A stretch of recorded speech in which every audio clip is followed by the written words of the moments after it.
The large round chamber fell silent as High Commander Zalvarin stepped onto the speaker's platform. His gray skin looked paler than usual under the bright lights. The 7-foot alien's 4 eyes blinked nervously, each one scanning a different section of the room. 52 representatives from across the galactic hegemony waited for him to speak. "Respected council members," Zalvarin began, his translator converting his clicks and whistles into the standard galactic language. "I come before you with grave concerns about the species we discovered in the outer spiral arm, the humans." A low murmur spread through the chamber. The discovery of humans had caused excitement among many races. Humans had already begun trading with border worlds, sharing their music, art, and strange foods. Several council members had supported fast-tracking Earth's membership application. "I must insist we approach with extreme caution," Zalvarin continued. "My military assessment team has studied their history. What we found was—" He paused, searching for the right word. "Disturbing." Ambassador Nixala, a bioluminescent being from the water worlds, raised her glowing appendage. "Commander, the Diplomatic Corps has already filed reports on human culture. They are creative, adaptable, and eager to join our community. Why are you interrupting our scheduled vote?" Zalvarin's upper eyes narrowed. "Because your diplomats saw what humans wanted them to see. I've studied what humans try to hide." He tapped a control on his wrist device and the chamber lights dimmed. A 3-dimensional projection appeared above the central floor, showing planet Earth. Humans call their planet's history a march of progress, but it is written in blood. The projection changed to show ancient human battles, then modern warfare, images flashing faster and faster. In just the last 100 years, they've developed weapons that progressed from simple projectiles to city destroyers. Their technological advancement during conflicts accelerates beyond any predictive model we have. Council Leader Dreth, an ancient insect-like being, chittered softly. "All young species have violent histories, Commander. We cannot judge them for their past." "I'm not concerned about their past," Zalvarin replied. "I'm concerned about what they are capable of now, and what that tells us about their future." He pointed to a small figure sitting quietly in the observer section. "That is why I requested the presence of Lieutenant Frank Nichols." All eyes turned to the human. Frank sat straight in his chair, the only human in the massive alien chamber. His simple blue uniform looked primitive compared to the elaborate outfits of the council members. He was shorter than most beings present, with brown skin and short black hair. His face remained calm despite the attention. "The human will not speak during these proceedings," Zalvarin stated. "He is here to observe only as agreed when we requested a military liaison." Frank nodded once, his expression unreadable. Ambassador Nixala's skin flashed with patterns of agitation. "This is highly irregular. What exactly do you plan to present, Commander?" "The truth," Zalvarin said. "I will share specific accounts of human warfare that my researchers have verified. You believe you are considering an alliance with an emerging spacefaring civilization. You need to understand you are inviting predators into your home." Several counselors shifted uncomfortably. A representative from the methane-breathing Volani cluster released a worried cloud of green vapor. Zalvarin adjusted the controls on his wrist device, and a new image appeared in the center of the council chamber. It showed a vast desert landscape with mountains in the distance. "My first account concerns a human female soldier called Staff Sergeant Olivia Harmon," Zalvarin said. His upper eyes blinked rapidly, a sign of stress among his species. "She belonged to a military unit specializing in what humans call precision elimination. In their language, the term is sniper." The image changed to show a human female with her face painted in brown and tan colors to match the desert. She carried a long weapon and wore clothes that blended with the sand. 7 Earth years ago, Sergeant Harmon's unit was attacked during a conflict in an arid region of their planet. The attack separated her from her fellow soldiers. Zalvarin paused. "What happened next defies normal survival patterns." Ambassador Nixala's skin glowed with impatience. "Many species adapt to isolation, Commander. This proves nothing extraordinary." "Please observe," Zalvarin continued. The projection showed a timeline and a map dotted with small red points. Instead of seeking rescue or attempting to return to friendly territory, this single human remained in hostile land for 37 days. A collective murmur passed through the council. During this time, she eliminated 31 enemy combatants without being detected. She moved only at night, remaining completely still during daylight hours. In one position, she stayed motionless for 19 hours to make a single shot. The image shifted to thermal recordings showing a nearly invisible heat signature against rocks. The local fighters named her the Desert Ghost. They became so afraid they refused to travel in groups smaller than 10. Some refused to leave their shelters at all. Council leader Dreth leaned forward. How did she survive? What did she eat and drink in such conditions? She drank her own recycled bodily fluids when necessary. Zalvarin replied. Several council members made sounds of disgust. She ate insects and small desert creatures, sometimes consuming them alive to avoid making fire. When that wasn't enough, she simply went without.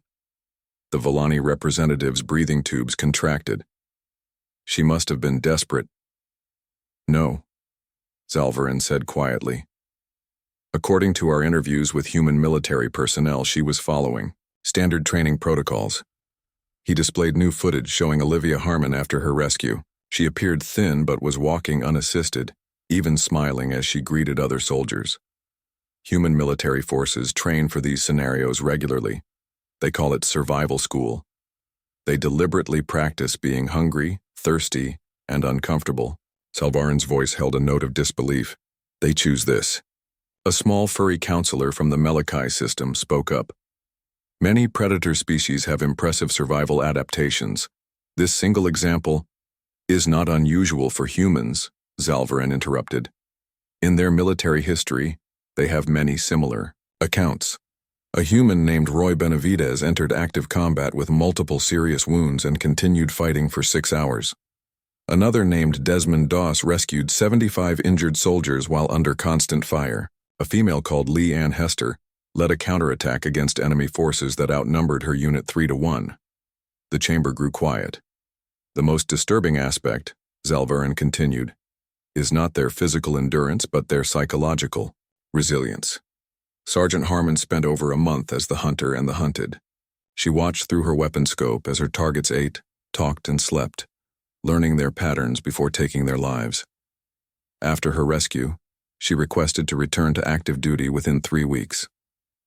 Frank Nichols remained motionless in his seat, but his eyes never left Zalvarin. The human's face showed no reaction to the story. The nickname Desert Ghost is important to understand, Zalvarin concluded. Humans have legends about spirits of the dead that cause fear and madness. They named Sergeant Harmon after these entities because she did not just kill her enemies. She haunted them. Ambassador Nixala's glow had dimmed considerably. And do all humans possess this capacity? Zalvarin looked directly at Frank Nichols.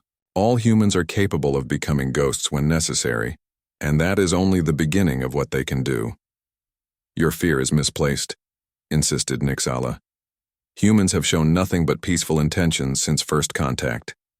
Because they are outnumbered, Zalvarin replied simply. For now. He straightened to his full height. I've compiled first-hand accounts of human combat from various sources. By our laws, you must hear my security assessment before voting on their membership. Frank Nichols remained perfectly still, but those closest to him noticed something disturbing. As Zalvarin described his race as predators, the human's lips had curled up slightly at the corners. Not in anger or offense, it almost looked like pride. Zalvarin's 4 eyes blinked in sequence as he changed the projection. The desert scene faded away, replaced by the deep blue of an ocean. A long, black shape moved slowly beneath the waves. We now turn to what humans call naval warfare, he said. Specifically to vessels they name submarines. This example concerns the USS Barracuda and its captain, George Russell. The image zoomed in on the black vessel. It looked sleek yet menacing. Humans build these war machines to travel underwater for months at a time. The Barracuda can carry enough destructive power to destroy entire coastal regions, Zalvarin explained. But it is not their weapons that concern me most. It is how they use these vessels. A council member with translucent skin raised a webbed hand. Water-based vessels are common among many species, Commander. Not like this, Zalvaran replied. Humans seal themselves inside these metal containers, breathing recycled air and drinking processed water. They live in artificial light, sometimes not seeing the sun for months, by choice. The projection showed the inside of the submarine. Humans worked in tight spaces, their bodies almost touching as they moved through narrow passages. 3 Earth. Years ago, the Barracuda was tasked with navigating through an impossible defensive network set up by their enemies. Zalvaran's voice grew quieter. Captain Russell took his vessel deeper than its safe operating depth, turned off all non-essential systems, and proceeded at minimum speed. For how long? Asked Council Leader Dreth. 17 days, Zalvaran answered. During this time, the crew maintained near total silence. They did not speak above whispers. They wore soft footwear. They ate cold food to avoid using cooking equipment. Every sound could reveal their position to enemy detection devices. The council chamber was now completely silent. Every representative focused on the images. The stress on the hull at that depth caused strange noises, creaks and groans that human sailors call the voices of the deep. The constant sound, combined with the knowledge that the ocean pressure could crush them instantly if the hull failed, creates what humans term psychological pressure.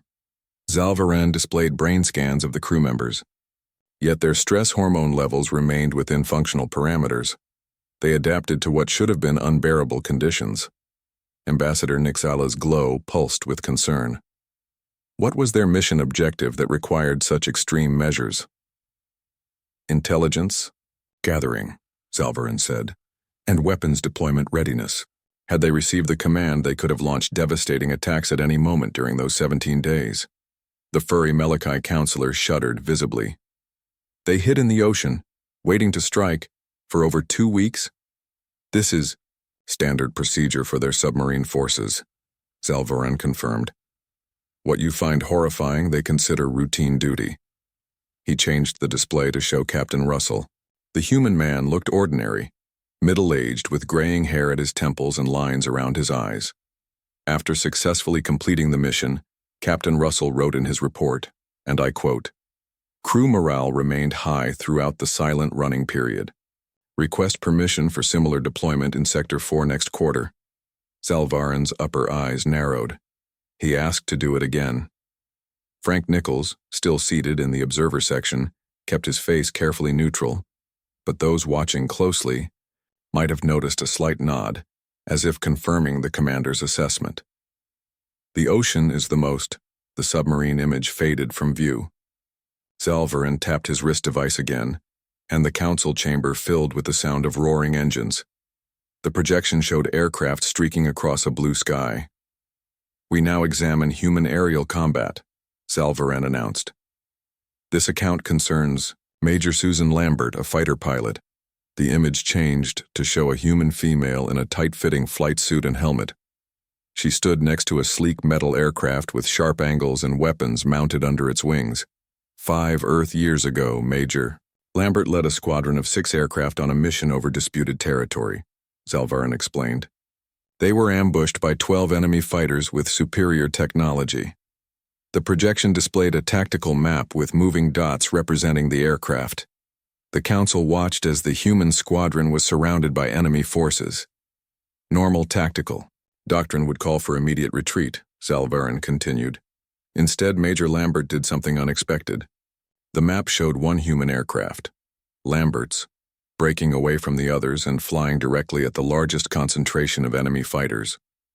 Her aircraft had already sustained damage to one engine. Rather than preserve her vehicle, she used it as bait. Zalvaran's voice held a note of reluctant admiration. She transmitted to her squadron, "Fox 3 engaging. Draw them east on my mark." Ambassador Nixala leaned forward. She sacrificed herself?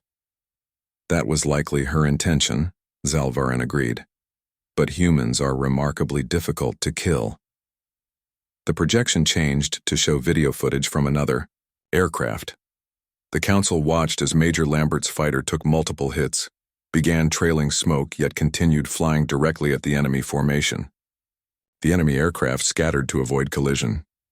She disrupted their formation, allowing her squadron to engage from a more favorable position, Zalvarin said.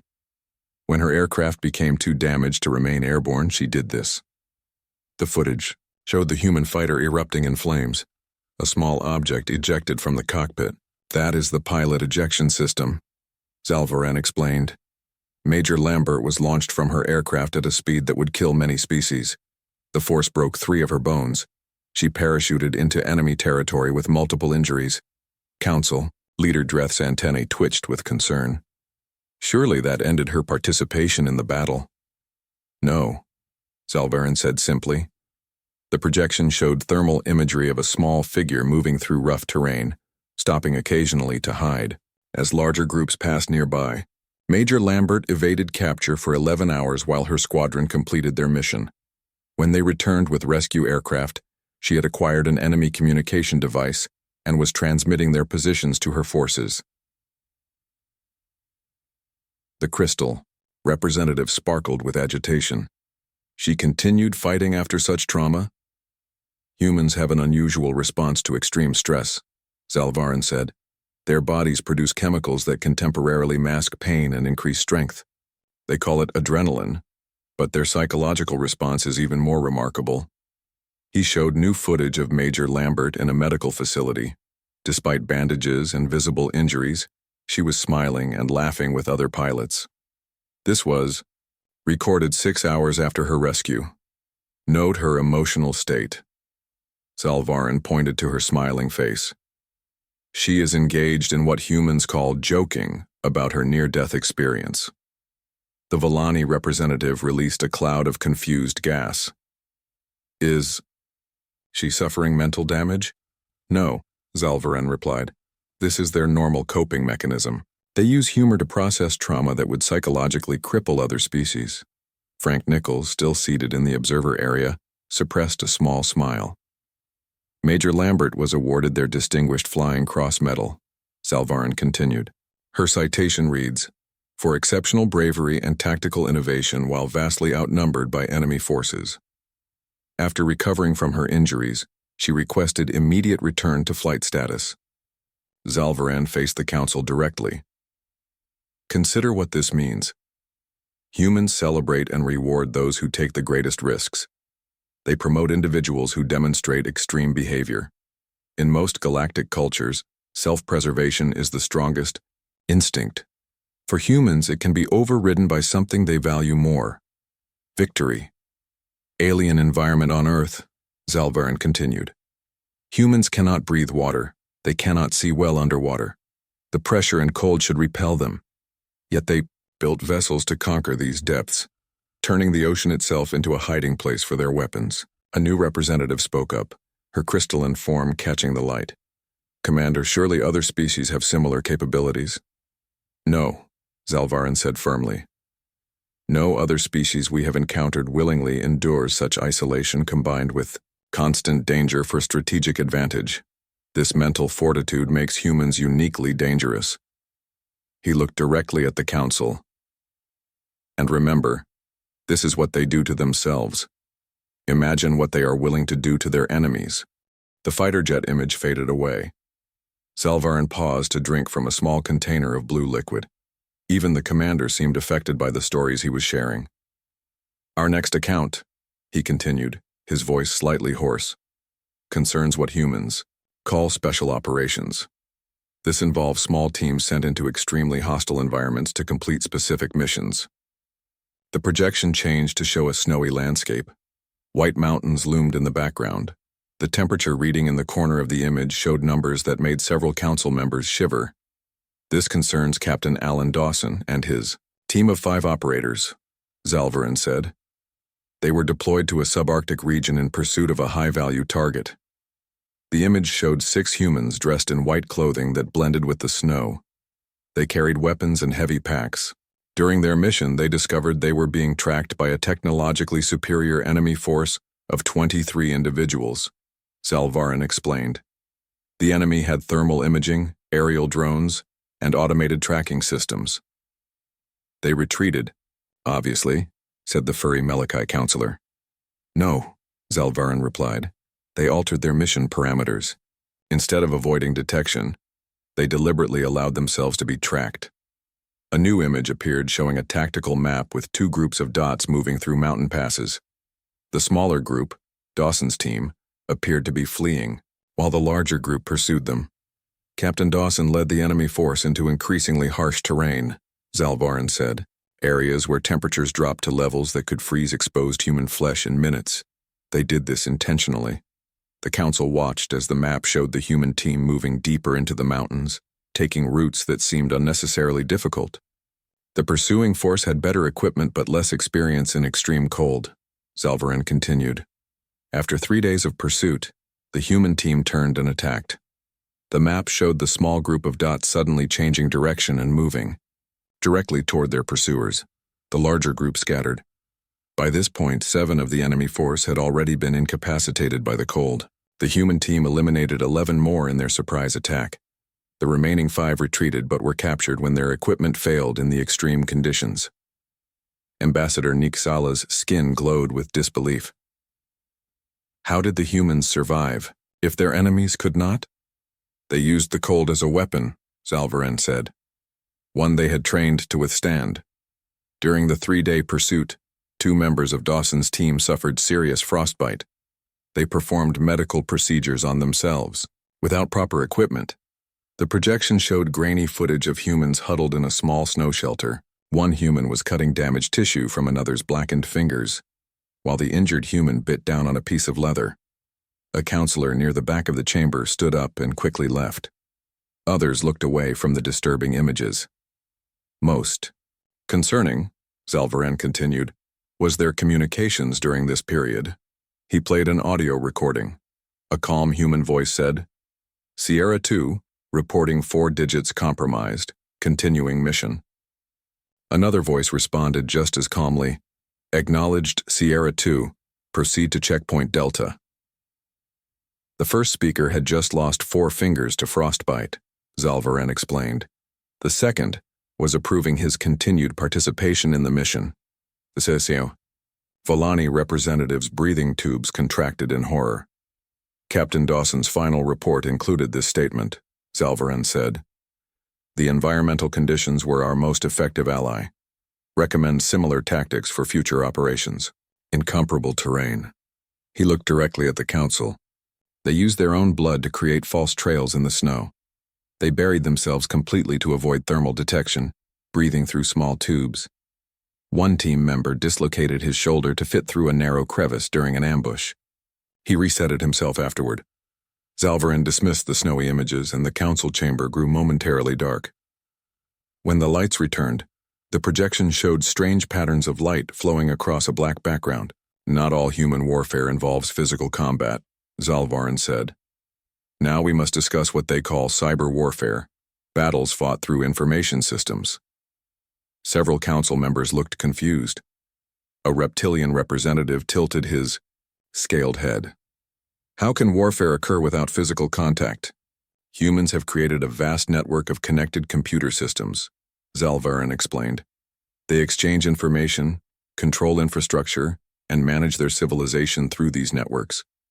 They also attack each other through them. The flowing patterns resolved into lines of text and symbols that meant nothing to most of the aliens present. This is the story of Diane Walsh, Zalvarin continued. She is not a soldier. She holds no military rank. She is what humans call a civilian. The projection showed a human female sitting at a desk, staring at a glowing screen. She looked ordinary. Brown hair pulled back, glasses perched on her nose, a cup of some steaming liquid beside her. 4 Earth years ago, an enemy nation launched a cyber attack against critical infrastructure in Walsh's country, Zalvarin said. They targeted power grids, water treatment facilities, and emergency response systems. The images changed to show darkened cities and emergency vehicles. Walsh was part of a loose network of civilian cybersecurity specialists. Without official orders or compensation, she and others like her worked to counter the attack. Ambassador, Nixala's skin flickered with interest. Your previous examples were professional warriors. Why include a civilian? Because, Zalvarin said, this civilian with no formal military training disabled 73% of the enemy's attack capability in 14 hours. Working from her home, drinking what humans call coffee, she infiltrated the attackers' systems and turned their methods against them. The council watched as more lines of code flowed across the projection. What you are seeing is the actual attack code Walsh created, Zalvarin explained. She did not simply defend. She launched a counter-offensive so effective that the enemy's own systems were compromised for months afterward. Council leader Dreth chittered nervously. One individual accomplished this? With help from others like her, Zalvarin confirmed.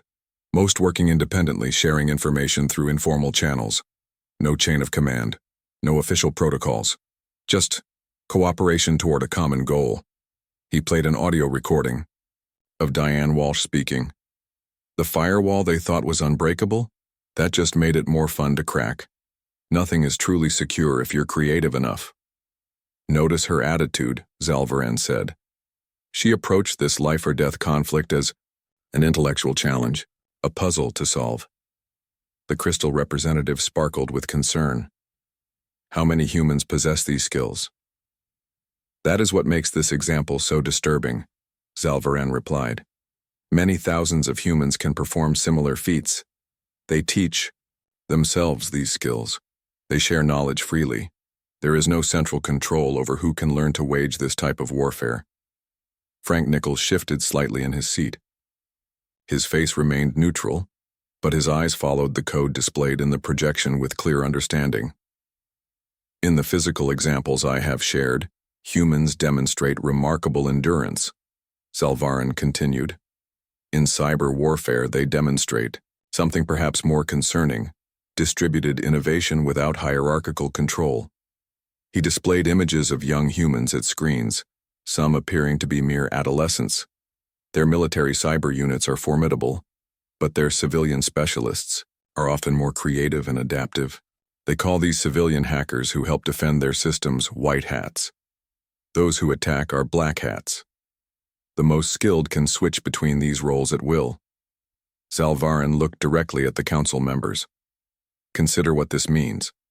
Humans can wage war without physical presence. They can attack across any distance, and some of their most effective warriors never wear uniforms or follow orders. The furry Melokai counselor's ears flattened against its head. They sound unpredictable. Yes, Zalvarin agreed. That is precisely what makes them dangerous. They are the only species we have encountered who thrive on unpredictability. Frank Nichols remained expressionless in his observer seat, but his eyes reflected something the aliens found hard to read. Was it pride? Sadness? Both? The humans have a name for these special operators, Zalvarin said quietly. They call them winter wolves. In human mythology, wolves are pack hunters known for their endurance and cunning. They pursue prey across vast distances, wearing them down before attacking. The commander's four eyes blinked slowly. The comparison is apt. Zalvarin's four eyes closed briefly, as if he needed to prepare himself for what came next. When they opened, the projection changed to show a dusty outpost surrounded by walls. A small human flag fluttered above it. We now come to what I find most disturbing, he said quietly.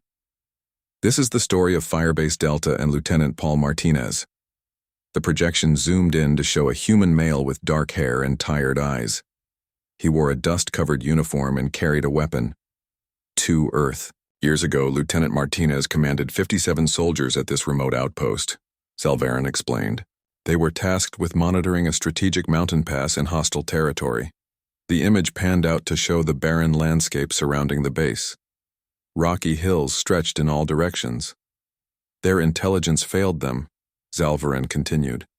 An enemy force of over 1,000 fighters surrounded the base before they could call for reinforcements. Their communication systems were jammed. They were completely isolated. Council leader Dreth leaned forward. What were their orders in such a situation? Standard military doctrine would call for surrender to preserve lives, Zalvarin said. Instead, Lieutenant Martinez gathered his soldiers and told them, We hold until relief arrives, not one step back. The projection showed the fire base from above as waves of attackers approached from all sides. What followed was 3 days of continuous combat, Zalvaran said.